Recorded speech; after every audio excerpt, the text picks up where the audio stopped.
Olá, numa produção da TV Unifev, afiliada à TV Brasil, está no ar mais um programa Coletiva.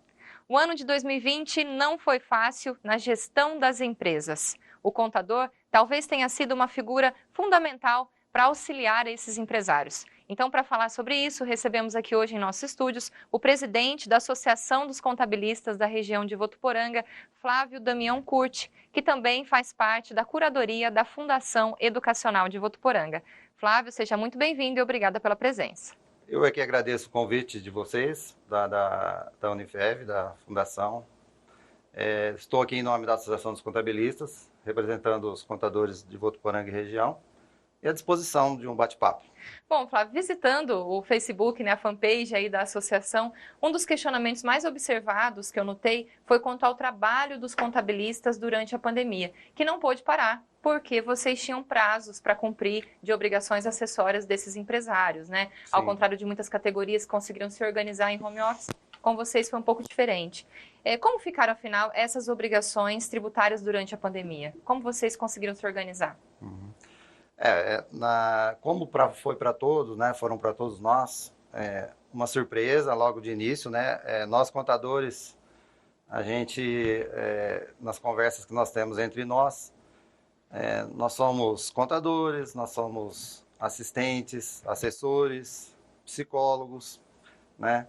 Recebemos pessoas nos nossos escritórios, né? Nas salas, que acabam abrindo a vida deles e tudo mais.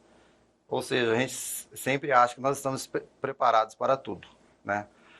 E é claro, acho que ninguém estava, e nem nós, preparados para tudo isso que veio acontecendo, né? Desde o mês de março. Então, nós tivemos assim que rapidamente tomar atitudes, né? Nós tínhamos um decreto da prefeitura e também um decreto estadual dizendo que tinha que fechar. Como fechar se nossas obrigações continuavam normalmente, né? Então, é claro que nós fomos nos preparando, tentando aos poucos, né, ajustar tudo isso, certo? E Flávio, mesmo com as mudanças nos prazos, os escritórios continuaram trabalhando presencialmente, né? O home office para vocês foi uma realidade praticável? Em parte, né? Como eu disse, a gente teve que se preparar. Hoje ainda, né, o cliente, ele busca muito o escritório presencialmente, tá? Então, nós não podíamos receber presencialmente. Então, nós fechamos as portas e tentamos agilizar de outras formas. Os escritórios buscaram, então, outras formas de comunicação, né? WhatsApp, e-mails, fortalecendo o e-mail, que já é muito bem utilizado ultimamente. Tivemos que disponibilizar mais linhas de celulares, né? E dessa forma a gente tentou se comunicar com o cliente, né? Mas infelizmente, né, devido à grande burocracia existente no país e com a chegada da pandemia, o governo federal começou a editar instruções normativas, medidas provisórias para atender aos empregados, né, que não iam mais trabalhar, não poderiam, atender as empresas, como elas poderiam, diante dessa novidade, como poderia tudo ser feito, tá? Então, daí, uma parte dos escritórios, né, que a gente tem os contatos, começaram a conseguir enviar alguns funcionários para trabalhar em home office. Tá? Mas a parte relacionada ao RH das empresas, ao departamento pessoal, esses tiveram muito trabalho, né?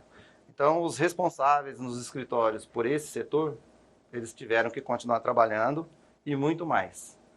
Por quê? Porque as medidas provisórias, elas trazem a forma como vai ser, mas na prática é diferente. Então, o trabalho aumentou pra caramba nesse sentido.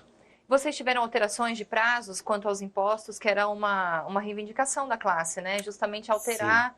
e flexibilizar mais. O que mudou? Sim, essa foi a grande luta, né? Porque, a princípio, até nós brincávamos entre nós contadores dizendo, olha, os contadores não vão pegar Covid. Por quê? Não podiam. Não podiam. Mesmo porque, se você olhar toda a legislação, né, os próprios decretos municipais, estaduais, né, falavam em, né, serviços de primeira necessidade poderiam continuar abertos, comércio teria que fechar, advocacia teria que fechar. Nunca alguém citou escritório de contabilidade. Ou seja, nós estávamos à parte. Então, a gente até brincava com essa situação. Os empresários, alguns têm conhecimento disso, mas a maioria não, e as pessoas, né, acham que o escritório ele não tem muito trabalho, que hoje o computador faz tudo, e não é assim. Tá? Não, ainda não chegamos a essa realidade. Então, nós tivemos, na verdade, que receber as novas regras, analisá-las, adequá-las à situação de cada empresa, tá? E isso foi muito árduo. Aí a associação trabalhou nesse sentido, no contato com todos os contadores, trocando ideias, tal, para poder tentar facilitar essa situação, né? Então, assim, como a maioria dos escritórios funcionou logo no início, lá no mês de março, abril e tudo mais, muitos que são aqueles da área contábil, da área da escrituração fiscal, puderam trabalhar em home office. Como nós e ninguém estava preparado para isso, porque ainda, pelo menos na nossa cidade, ainda não é uma realidade o home office, né? Nós tivemos que baixar sistemas, softwares, né, para poder ter esse trabalho, né, nas residências de cada um deles, né? Equipar a residência de cada um deles com as condições necessárias para poder desenvolver o serviço, né? Então, dessa forma, nós fomos nos adequando. Na colocação que você fez em relação às obrigações acessórias, nos primeiros meses nós não tivemos nenhuma resposta de nenhum órgão em termos de prorrogação. Então, Inclusive, vocês estavam preparando as declarações, né? Não era esse período, março, abril? Exatamente. Então, eu imagino que tenha sido Então, nós difícil. ficamos apreensivos, né, nesse sentido. A gente mandava alguns pedidos, aí o Conselho Regional de Contabilidade do Estado de São Paulo, o Conselho Federal de Contabilidade, o Sindicato dos Escritórios Contábeis, né, que é o SESCOM, se uniram e começaram a solicitar para que o governo federal, os governos estaduais e também as prefeituras pensassem melhor na forma de gerir toda essa situação. Tá? Então, assim, foi uma fase bem difícil. E aí começou com a primeira prorrogação, que foi a declaração de imposto de renda pessoa física, né? Para vocês terem uma ideia, a pandemia se iniciou, o lockdown, né, entre aspas, mais ou menos se iniciou por volta de 23 de março, mais ou menos. Aí, em abril, que venceria 30 de abril o prazo, no início de abril, então, a Receita Federal já prorrogou o prazo para junho, tá? Então, nós conseguimos aí ajustar isso, tá? As outras obrigações foram assim, paulatinamente, algumas sendo gradativamente prorrogadas. Ou seja, nós tínhamos que dar conta. Vocês deram conta? Qual que é a análise que vocês fazem depois de, vamos dizer, 5, 6 meses aí de pandemia? Tem que dar, né? Nós não tínhamos outra saída, né? Ou fazíamos, porque a folha de pagamento tem que ser gerada, os salários têm que ser pagos. Falando da parte da folha que, né, a gente se referiu agora há pouco. Então, não havia outra condição, nós tínhamos que fazer. Então, eu não vi ninguém reclamar assim na questão de não ser atendido. Todos foram atendidos, com uma dificuldade enorme, né? Eu acho que ninguém imagina toda a situação que foi passada. A gente extrapolava horários para poder atender tudo isso, porque o governo solta uma regra, essa regra tem que ser aplicada da forma correta, tem que ser bem analisada, porque a lei, às vezes, ela deixa dúvidas, deixa problemas de interpretação, né? Então, nós não podíamos correr esse risco, né? E como tudo era uma novidade, nós tivemos que nos debruçar muito. Mas, graças a Deus, a gente venceu. E, Flávio, na sua visão, qual a importância da figura do contador para a saúde financeira da empresa? O que nós acabamos de dizer agora, hoje eu sempre levo como ela é fundamental, tá?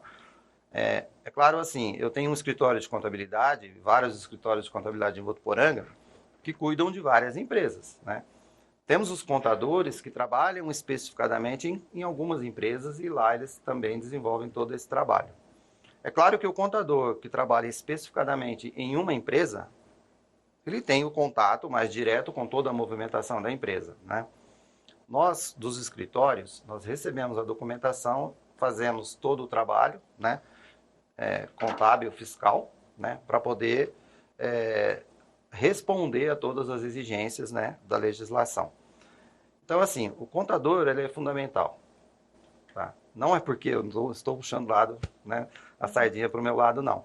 Mas eu digo assim, né, se nós formos analisar hoje, né, toda a burocracia que existe, né, toda a amarração que tem que ser feita, né, no sentido de atender às exigências desde o início lá, da compra, né, depois do estoque, depois da organização, da venda, fornecer o documento correto para o cliente, né? Então, tudo isso demanda, né, regras e mais regras. E aí surge a figura do contador. Então, eu não vejo hoje um comércio, uma indústria conseguir andar se ela não tiver num contato com o contador. Porque ele vai conseguir colocar as situações necessárias para que tudo aquilo ande bem. Por quê? Se o comerciante, se o empresário, ele não atender as exigências, né, ele vai, no dia de amanhã, ter sérios problemas. Então, nesse sentido, o contador, ele deve contribuir para que o empresário tenha segurança, né? Porque qual que é a atividade do empresário? O empresário é comercializar, é industrializar, é vender e obter lucro. Se ele for se preocupar com regras, com detalhes técnicos da parte jurídica e também a parte tributária, não vai sobrar tempo para ele se preocupar com as vendas, com o contato com o cliente. Então, ele tem que delegar isso para alguém. Aí surge a figura do contador. Então, ele é fundamental. Ele tem que buscar gerenciar tudo isso, passar informações para o proprietário da empresa, tá? Para que ele tenha os nortes, né? Onde mais ele pode mexer, o que ele pode ser feito.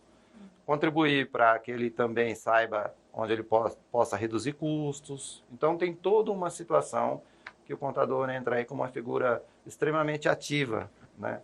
Dentro dessa comercialização, dessa industrialização. Flávio, quantos escritórios vocês têm hoje associados? Associados hoje, nós temos 15 escritórios de Votuporanga, tá? Aliás, na verdade, tivemos mais um ontem, são 16, né? Cada escritório tem sócios, né? Nós temos alguns contadores autônomos que também são associados. Vocês têm noção de quantos empregos essa classe gera hoje em Votuporanga? Olha, então, nós temos esse número de escritórios associados. Na verdade, Votuporanga hoje deve contar com aproximadamente, eu acredito, uns 60 escritórios constituídos, né? Esses 60 escritórios, eu creio que, no mínimo, cada escritório desse tenha um pelo outro 10 funcionários. Sempre, né? Uma equipe grande, né? né? Uma equipe grande. Né? Muita responsabilidade. Então, eu acredito que chegue aí a casa dos 500, 600 funcionários nesse grupo aí de escritórios de contabilidade. Flávio, e dessa vivência que você tem, acompanhamento com os seus colegas aí de trabalho, que tipo de empresa mais sentiu os efeitos da crise? Olha, eu acho que é aquilo que todo mundo sempre conversa. A gente teve, assim, problemas em relação às empresas iniciais mesmo, da parte de beleza, cabeleireiros, né? As cabeleireiras, os barbeiros, tal, que começaram... precisaram fechar, né? Precisaram fechar, não tinham condições de dar continuidade, né? Eu tenho clientes, salões de beleza, né, constituídos como empresas, esses sentiram realmente essa situação toda. É claro que logo em seguida, o comércio, sem dúvida nenhuma, tá? Os restaurantes, nós percebemos que, a princípio, foi uma dificuldade enorme, porque de repente eles não podiam atender, apenas delivery, né? Tinham um estoque de produtos, que normalmente são produtos perecíveis, né, que tem que ser comercializados rapidamente e transformados em alimentação. Então, esses também, no início, sofreram bastante. Aos poucos, como todo brasileiro, nós fomos nos adaptando a essa situação. Então, depois, os próprios restaurantes conseguiram, através do delivery, através da venda de marmitas conseguiram ajustar essa situação. Tá? Então, a princípio, eu sinto assim, mais foi nesse foco aí, e também, claro, as indústrias. Né? As indústrias, principalmente as indústrias moveleiras, começaram a sentir muito também essa situação. E vocês têm números sobre fechamentos de empresas? Olha, nós não temos assim um levantamento de cada escritório mensal, né, como funciona isso. Em conversas, né, informais na cidade e com alguns órgãos que trabalham nesse sentido, aí também é uma opinião particular, né? Eu entendo assim, em Votuporanga, especificamente em Votuporanga, nós não tivemos assim um excesso de fechamentos, tá? Como no início todo mundo achava que, nossa, daqui a pouco todo mundo fecha. Não foi assim, tá? Claro que nós tivemos uma crise muito forte que se iniciou lá em meados de 2014. Aquelas empresas que vinham sofrendo por essa crise, né, que estavam tendo problemas financeiros, que dependiam do giro diário praticamente para poder suportar essa situação, a pandemia foi a gota d'água. Então essas não conseguiram suportar. Mas foram números bem pequenos, tá? É claro assim, no andamento de hoje que a gente consegue observar, podem ter tido algumas pequenas empresas que estavam se preparando para funcionar, chegou a pandemia. Então praticamente nem abriram, né? Isso nós tivemos alguns casos, sim. Outros que estavam aguardando alguma entrada financeira, alguma coisa nesse sentido. Aí os bancos fecharam as portas no início, então elas também tiveram problemas, tá? Mas assim, fechei por causa da pandemia, tivemos casos, claro, mas não foi uma coisa assim avassaladora, não. Flávio, os números da economia brasileira indicam um aumento no número de desempregos, né, provocados pela pandemia. Aqui em Votuporanga, vocês perceberam uma procura maior por abertura de microempresas, no caso por essas pessoas que estavam desempregadas e tentaram buscar aí um negócio próprio? Não mudou muito, não, tá? E nós estávamos comentando isso, não houve uma busca grande de novas aberturas, continuou naquela escalada natural que vem, tá? Não houve, uma busca grande, não. O desemprego de agosto, tá? Em agosto nós tivemos um número de funcionários registrados maior do que o agosto do ano passado. Então, será que nós estamos aí num limiar de que agora as coisas comecem a se encaixar mais, com a abertura agora do comércio, né? Com a volta ao funcionamento dos restaurantes e tudo mais, de repente a gente pode estar vislumbrando uma volta. É claro que bem difícil, tá? Nós temos aí um desemprego enorme ainda, na casa de 12 milhões, né, no Brasil todo. Então vai ser difícil, mas já vinha esse número já crescente, né? Lá em 2016 bateu a casa de 13 milhões, né? Então, nós estamos ainda numa dificuldade grande, tá? Mas assim, em relação ao microempreendedor individual, o MEI, não sentimos uma procura maior por causa da pandemia, não. E Flávio, além de cuidar das finanças, o contador também auxilia na adoção de medidas trabalhistas, né? Quais foram as medidas mais comuns adotadas entre os empresários neste período de pandemia? A questão aí da parte trabalhista, ela foi a que mais mexeu com tudo na situação da pandemia, tá? Se a gente analisar, hoje, as regras trabalhistas, né, elas foram afrouxadas, né, vamos dizer assim, para que pudesse acontecer aquilo que o governo federal nos deu, ofereceu para as empresas, né? Então, veja bem, são inúmeras regras, tá? Mas nós podemos citar que, a princípio, foi colocado assim: o funcionário pode tirar férias antecipadas, se for o caso, inclusive, né? E o adicional das férias, a empresa pode pagar só lá em dezembro. Então, deu uma melhorada aí nesse sentido, coisa que nunca existiu, né? A CLT, se nós pegarmos hoje, as regras trabalhistas nunca permitiram isso.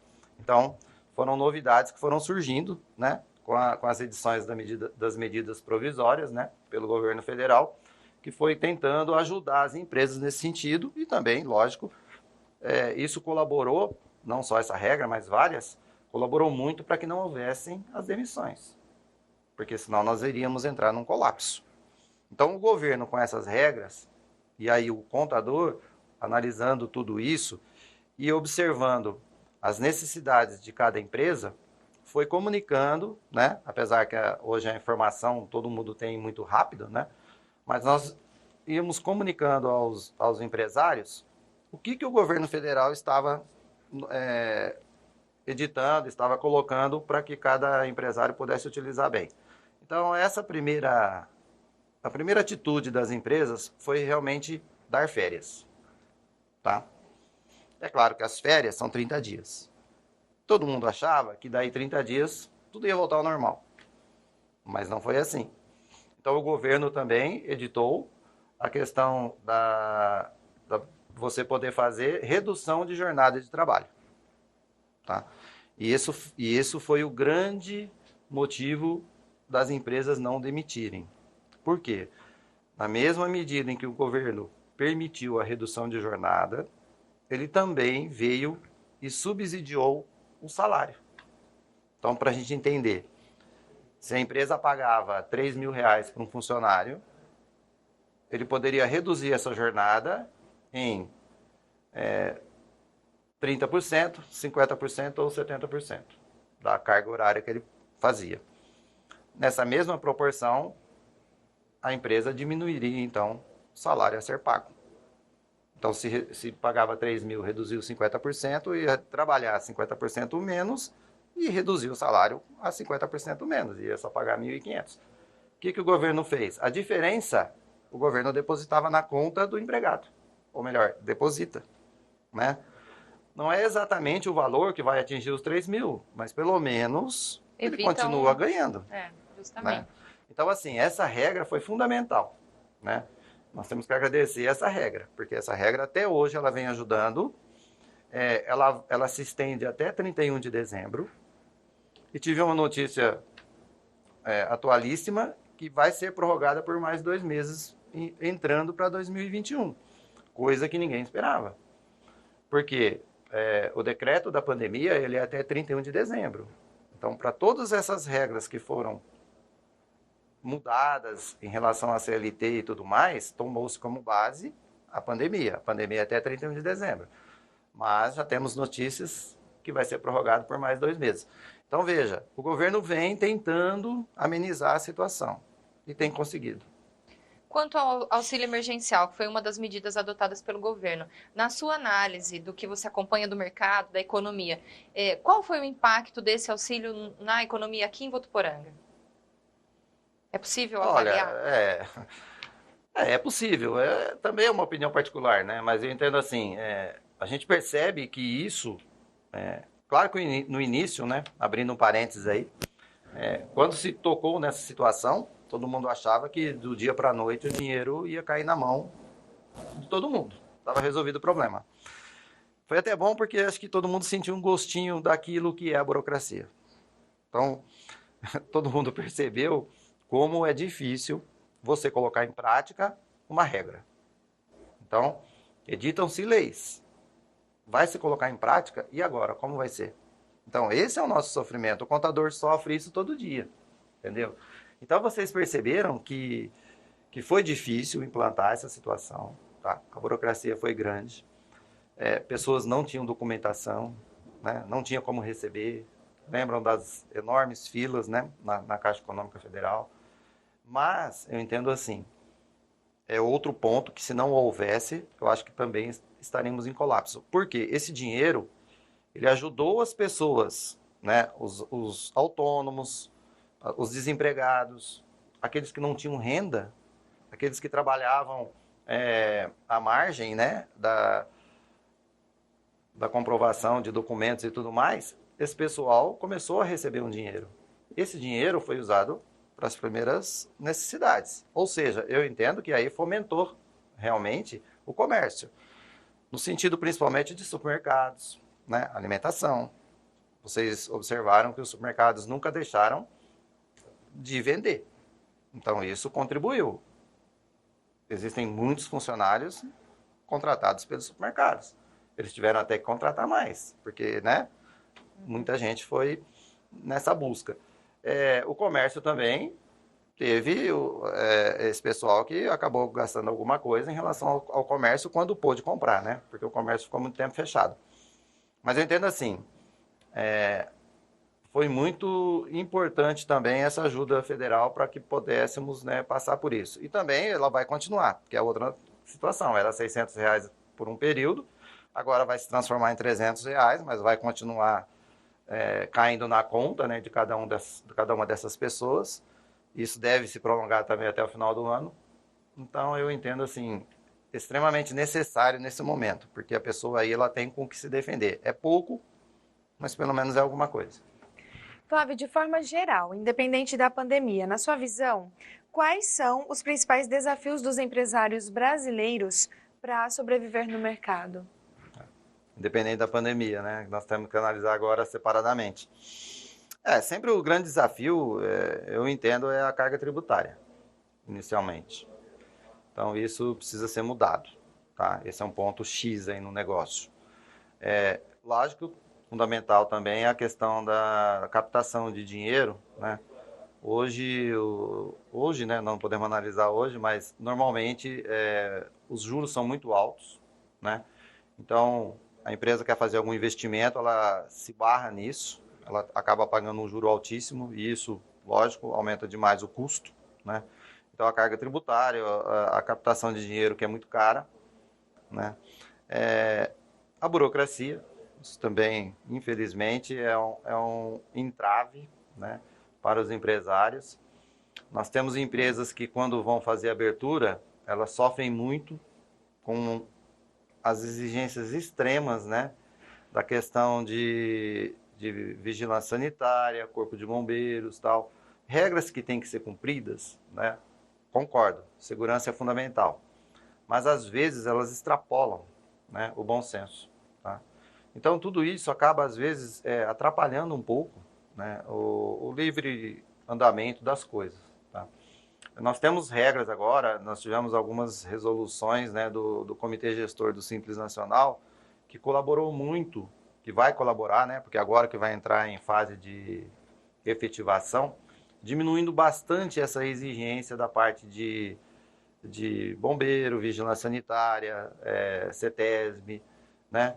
Então, a gente está observando que o governo federal ele está tentando criar condições para que a implantação de novas empresas não seja tão burocrática assim, tá? Porque a burocracia também é um grande problema. Então, o empresário hoje, né, ele tem que estar focado, claro, no negócio que ele vai ter, que ele vai gerir, tem que ter experiência, tem que ter conhecimento, né?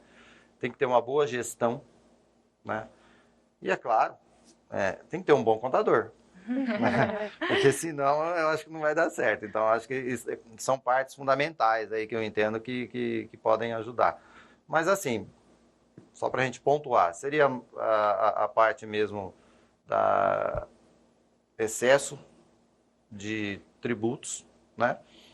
O dinheiro teria que vir mais fácil, tá? E depois a gente tentar diminuir essa burocracia. Dentro desse assunto de alta carga tributária, quais são as expectativas do setor quanto à reforma tributária, Flávio? Reforma tributária.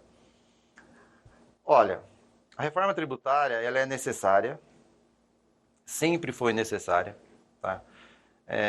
Nós vamos ter agora em julho, foi levada a primeira parte, né, do projeto da reforma tributária para o Congresso Nacional.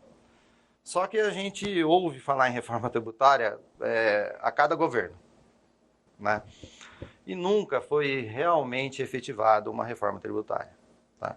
Ela tem o nome de reforma tributária, mas normalmente acaba em aumento tributário. A verdade é essa. Inclusive, existe esse temor, depois do auxílio emergencial e todas as medidas anunciadas esse ano, existe esse temor de se aumentar essa carga tributária, Sim, não é isso, Flávio? É muito pertinente. Para o governo retomar esse gasto, né, vamos dizer assim. Como é que vocês analisam isso? A gente analisa que essa vai ser o grande dilema, né? A gente observa hoje que existem várias discussões nesse sentido, né?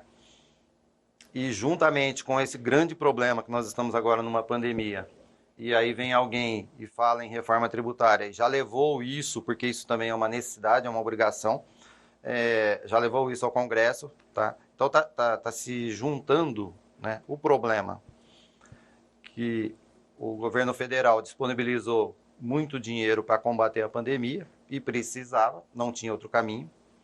Eu acho que foi um dos países que conseguiu fortalecer rapidamente, né, a parte individual do indivíduo ali, né, com os R$ 600, fortaleceu as empresas com a ajuda, com a redução de jornada e o pagamento de parte do salário do funcionário. Então, tudo isso contribuiu. É claro que isso tem um custo altíssimo.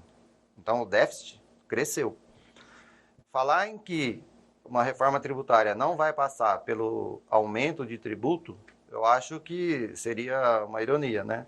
Então, eu entendo assim, a primeira regra que a gente já vê, uma das regras, né, mas uma delas, eles vão tentar transformar o PIS, o COFINS, né, juntar tudo isso em um único tributo. Só que você já observa que a alíquota desejada é 12%, certo?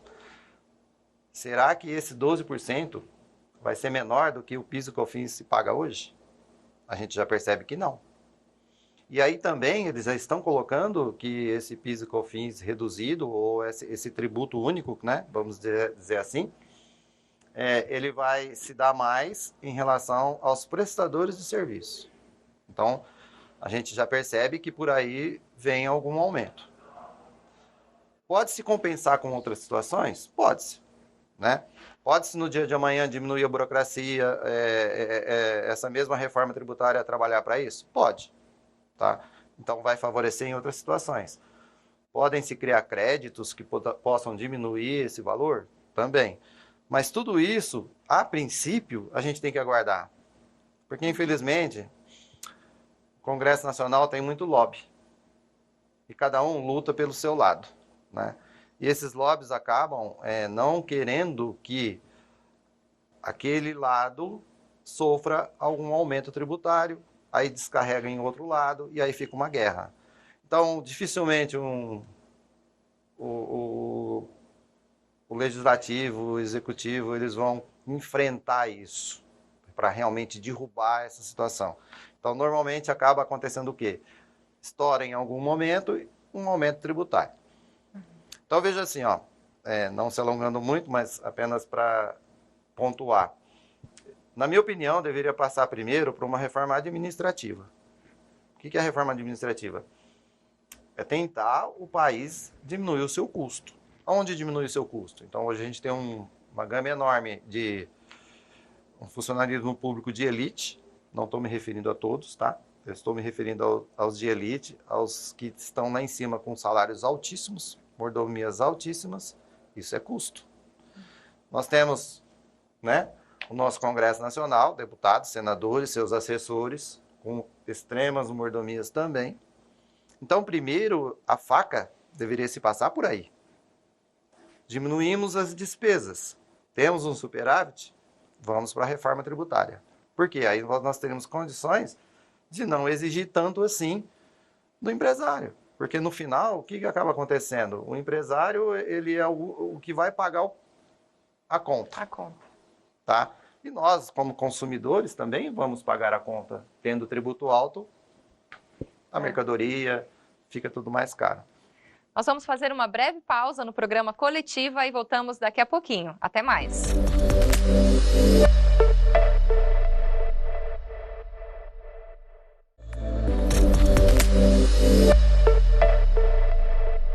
Estamos de volta com mais um bloco do programa Coletiva, recebendo aqui hoje em nossos estúdios o presidente da Associação dos Contabilistas da região de Votuporanga, Flávio Curti. Vamos mudar um pouquinho de assunto agora e falar sobre a campanha Leão Amigo da Criança, do Adolescente e do Idoso, né? Que tem uma importância muito grande, uma importância social muito grande. Para os leigos, qual é o objetivo dessa campanha? Ok, muito importante a campanha, ela tem que ser abraçada com mais veemência, tá? Por quê? Essa campanha nada mais é que destinar o imposto de renda que a pessoa física vai pagar, uma parte dele vai ficar no município para esses fundos. Então ele vai contribuir para colaborar com os projetos, né, que cada entidade dessas tem em relação à criança, ao adolescente e ao idoso. Tá? Então, nós temos que divulgar essa campanha. A Associação dos Contabilistas, ela sempre foi tomou a frente disso. Tá? A gente faz, nas épocas, né, correspondentes, a gente faz reuniões, a gente tenta buscar nas entidades esse apoio, as entidades também buscam essa situação. No ano de 2019, nós tivemos basicamente 12 entidades que cuidavam da parte da criança e do adolescente cadastradas, e mais ou menos, acho que 5 a 6 entidades cadastradas para o Fundo do Idoso, certo? Como funciona isso? Tá? A pessoa que vai se prontificar a fazer essa transferência, ela não vai pagar nada mais do que aquilo que ela realmente iria pagar. O que acontece? O imposto de renda que iria ser pago para o governo federal, 6% desse valor ficaria aqui. Fica aqui. No município. No município. E isso em relação à pessoa física. É claro que tem algumas regrinhas, ela tem que fazer pelo formulário completo, né, para poder disponibilizar esses 6%. E ela tem que procurar um contador. Novamente vem a figura do contador aí, porque o contador vai auxiliar nesse sentido. Porque, veja bem, a regra, infelizmente, ela ainda hoje, ela coloca assim, até 31 de dezembro você pode já fazer o depósito desse dinheiro. Mas a sua declaração, né, você entrega em abril. Então, veja bem, quando chega lá no final do ano, você já tem que mais ou menos ter uma ideia de quanto você vai pagar de imposto e destacar 6% desse valor e fazer o depósito direto na conta. Você escolhe para o idoso ou para a criança ou adolescente. Você pode destacar uma parte para uma parte para outra, tanto faz. Só que fazendo isso em dezembro, você consegue doar 6%. Se não fizer em dezembro, você pode fazer lá quando for declarar. Só que aí você só pode doar 3%. Então, é muito melhor fazer no final do ano. Você faz um cálculo mais ou menos baseado na declaração do ano anterior, não precisa atingir os 6%, pode ser um pouco menos, né? Porque aí depois, se você não conseguir doar os 6% em 31 de dezembro, quando você chega em abril, você pode complementar atingindo os 6%. Agora, se você não fizer nada, lá em abril você vai poder declarar e informar que você está destinando 3% para esses fundos. Isso é muito simples, basta entrar no site da prefeitura, você gera um boleto, esse boleto você vai ao banco, faz o pagamento, pronto, está feita a doação.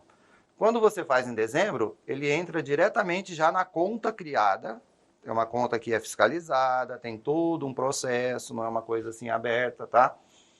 A Secretaria do Bem-Estar Social cuida disso, tá? Então, as empresas têm que estar as entidades têm que estar cadastradas, e aí esse dinheiro já cai direto na conta para poder ser utilizado, né, nos projetos destinados, tá, em cada fundo desses daí. Quando você faz isso em abril, você desconta da declaração de renda, você paga menos imposto. Então, se você tinha que pagar 1.000, você vai pagar 900. Esses R$100, vamos dizer, um exemplo, tá? Ele já vai também para esse fundo, mas ele vai primeiro para o governo federal, que depois vai transferir para o fundo. Então, eu acho assim, nós precisamos mesmo desenvolver isso. O ano de 2018, nós tivemos quase R$400 mil que foram destinados a esse fundo, né?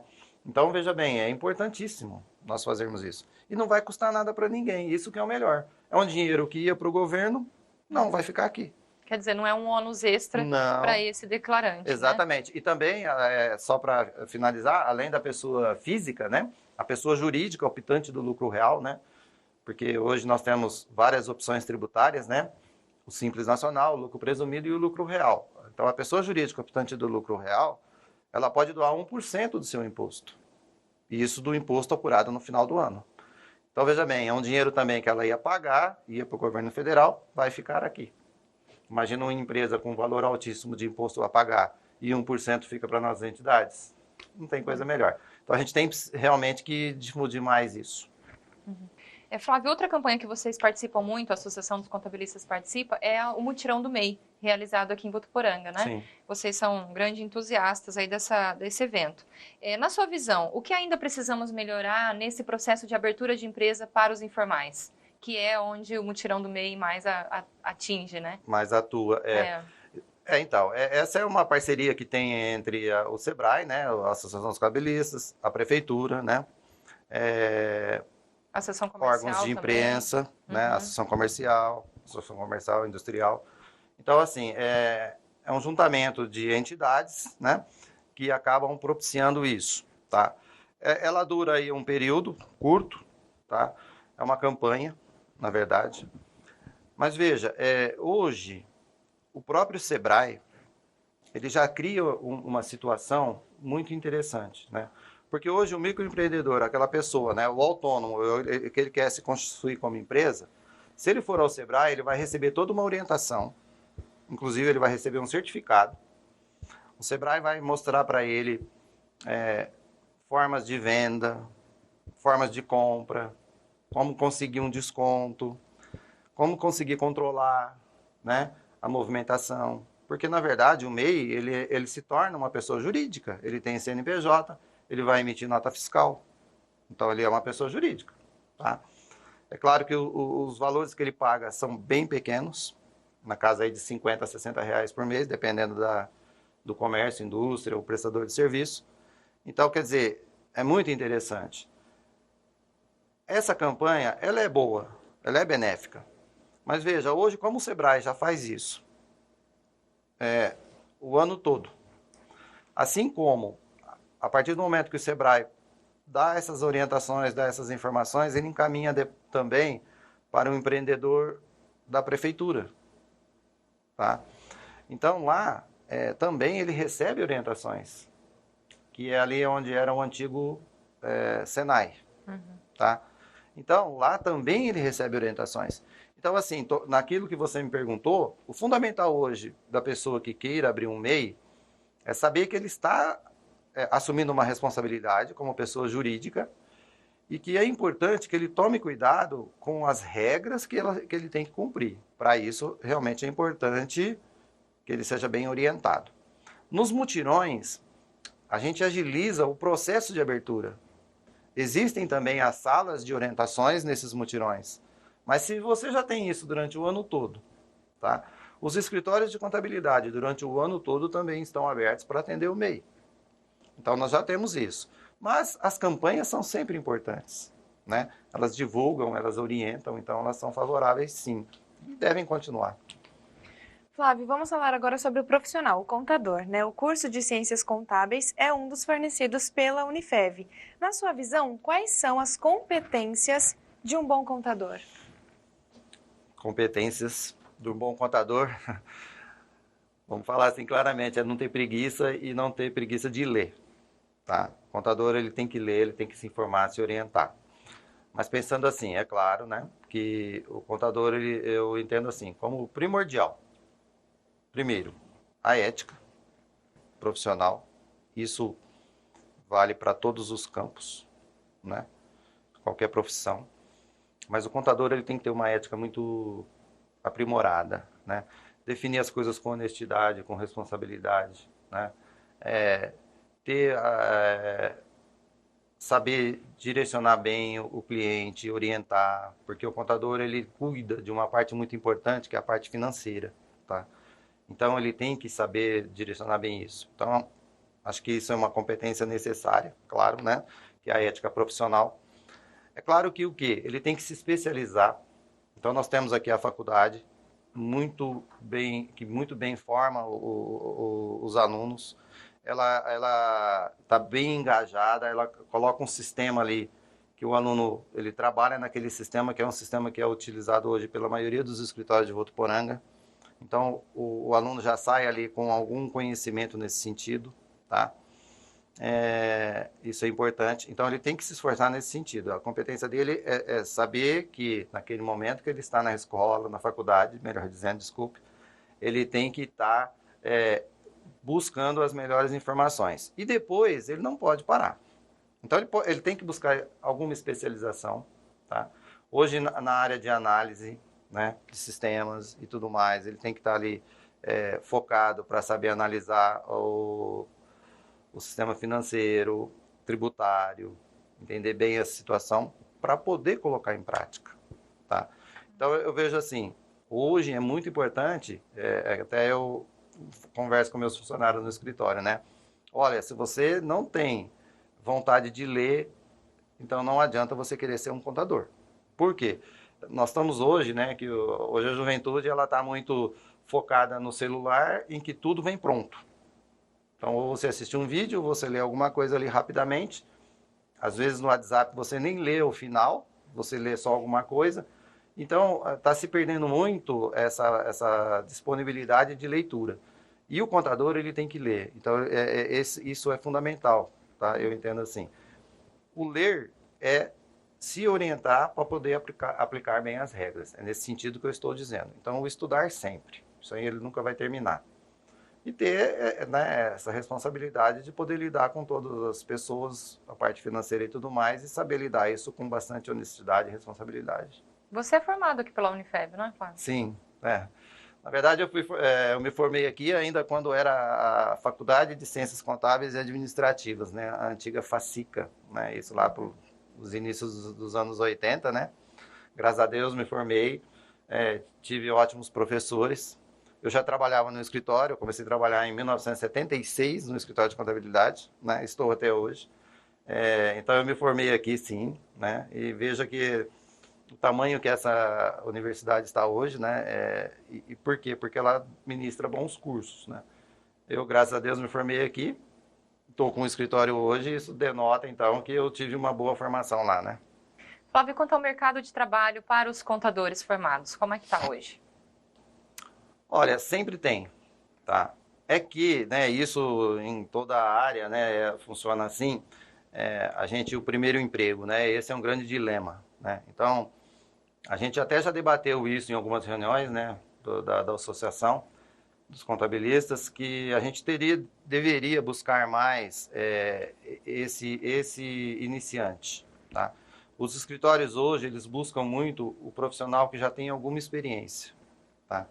Até foi foco de uma das reuniões, e a gente ia implementar isso, mas aí com a pandemia deu uma travada, mas nós vamos voltar a essa situação, de criar um centro de dados, alguma coisa assim, juntamente com alguns professores, para poder disponibilizar para os escritórios uma lista, alguma coisa assim, em que você possa utilizar esses alunos no sentido de estágio ou até de contratação. Então a gente tem que fomentar isso mais. Mas eu vejo assim, hoje os escritórios estão na contramão do negócio, porque se diz muito em diminuir a burocracia. Os escritórios hoje eles estão buscando mais funcionários, porque a burocracia não está diminuindo, ela está aumentando, né? Então, eu acho que é um mercado, eu tenho certeza que é um mercado assim, que a pessoa saindo, se formando e buscando essas competências que a gente citou agora há pouco, buscando sempre a leitura, o foco, uma especialização em algum outro, né, ponto, conhecer bem a área de informática e tudo mais, ele vai conseguir sim o seu emprego. Flávio, falando um pouquinho agora da associação, né? Quais são os serviços de apoio da Associação de Contabilistas hoje para a classe? Tá.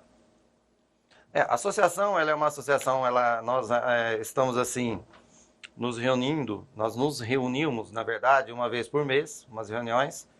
Nós paramos isso em março, pretendemos voltar agora, provavelmente no final desse mês, né? Se a pandemia nos permitir, né? Então, nós fazemos umas reuniões mensais, onde são discutidos vários assuntos. Lógico, o principal assunto é a legislação, né? Nós temos alguns contadores que já buscam os assuntos, né, mais importantes, levam para essa reunião e lá a gente discute essa situação, tá? Então, mas o nosso foco é a orientação mesmo. Nós temos um grupo de WhatsApp, né? Temos que render a isso.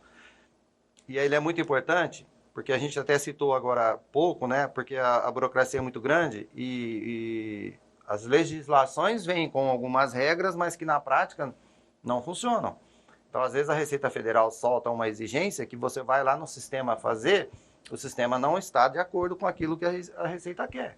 Então, o próprio sistema da Receita Federal não atende aquilo que a própria Receita criou. Nós tivemos um problema muito sério em relação ao e-social, a implantação do e-social, que houve uma dificuldade enorme para poder se adaptar. Por quê? Porque a regra mandava fazer de uma forma, você ia no e-social, ele não tinha essa possibilidade. O e-social é onde a gente lança os salários, os fundos de garantia, o INSS dos funcionários. Acho que vocês se lembram muito bem quando implantou a empregada doméstica no e-social, a dificuldade que foi até funcionar. Então vinham os órgãos de imprensa, agora tem, todo mundo vai poder fazer. A pessoa ia lá fazer e não conseguia. Por quê? Você lia uma coisa, o sistema te dava outra. Então a gente tem esse problema. Então isso, voltando, né, ao assunto da associação, a gente tem esse grupo porque alguém entra no sistema, tá dando esse problema, a gente conversa. Então, os associados acabaram se juntando e isso está propiciando que a gente consiga mesmo facilitar o nosso trabalho. Então, nesse ponto, a associação atua bem. Ela atua também, lógico, na parte do Leão Amigo da Criança, que a gente também faz, isso é um todo, e os contadores gostam de fazer, porque eles acabam sendo os principais promotores dessa situação, né? Então a gente se sente muito gratificante em poder trazer mais dinheiro para as entidades. Então é um ponto que a associação também trabalha bastante. Mas fundamental para nós hoje é a legislação. A gente dispara e-mails, né, quase que diariamente, porque todo dia muda, para todos os associados também, de novidades e tudo mais, né? Então a gente trabalha mais nesse sentido. E como faz para se associar, Flávio, os escritórios interessados?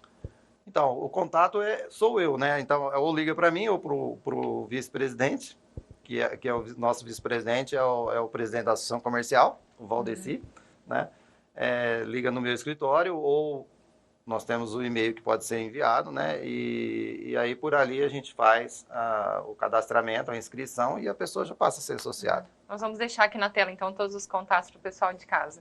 Perfeito. Bom, a gente agradece muito a sua participação, a sua vinda até os nossos estúdios. Flávio, muito obrigada, viu? Eu aqui agradeço e estou sempre à disposição. A Stephanie também, que me acompanhou aqui hoje em mais um Coletiva.